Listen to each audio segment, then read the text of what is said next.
Je l'ai appelé même pour lui annoncer qu'il avait reçu l'Oscar, puisqu'il il est en Europe en ce moment, et donc il s'est réveillé ce matin et j'ai pu l'appeler. Et justement, il était vraiment très, très bouleversé.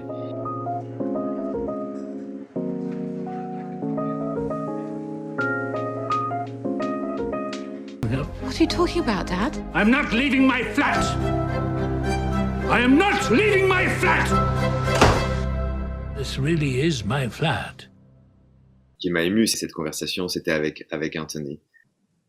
Parce que oui, parce que c'est très, très. Vous voyez, quand j'en parle, j'ai encore un frisson d'émotion parce que c'est quelque chose de. C'était une des aventures les plus intenses de toute ma vie, et je pense que pour lui aussi. Et donc, voilà, on s'est retrouvés dans la joie et la reconnaissance de ce moment-là. You're living with your daughter at the moment? Yes, until she goes to live in Paris. No, Dad, why do you keep going on about Paris? You told me. No, I didn't. I'm sorry, Anne, you told me the other day. Have you forgotten? She's forgotten. Paris. They don't even speak English there.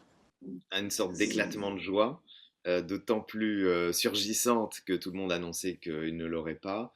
Et il y avait quelque chose. Moi, je trouve que ce qu'il fait dans le film, évidemment, je ne suis pas subjectif, mais comment dire, faire un film avec quelqu'un comme Anthony Hopkins, c'est partager beaucoup plus qu'un film. C'est une aventure humaine, affective, et j'ai un lien très fort avec lui aujourd'hui. Je l'aime profondément, et je sentais à quel point cet Oscar allait le bouleverser, et ça me bouleverse de le savoir bouleversé. Good morning. Dr. Lecter, my name is Clarice Starling. May I speak with you? You're one of Jack Crawford's, aren't you? Film, je pense, particulier pour lui de Fazer, dans la mesure où il a 80 ans, 83 ans aujourd'hui, et il a eu le courage de relever ce défi et de s'offrir complètement à ce film. Il a fait quelque chose d'assez, de mon point de vue, éblouissant. Il n'avait pas la possibilité d'être protégé par un personnage fictionnel.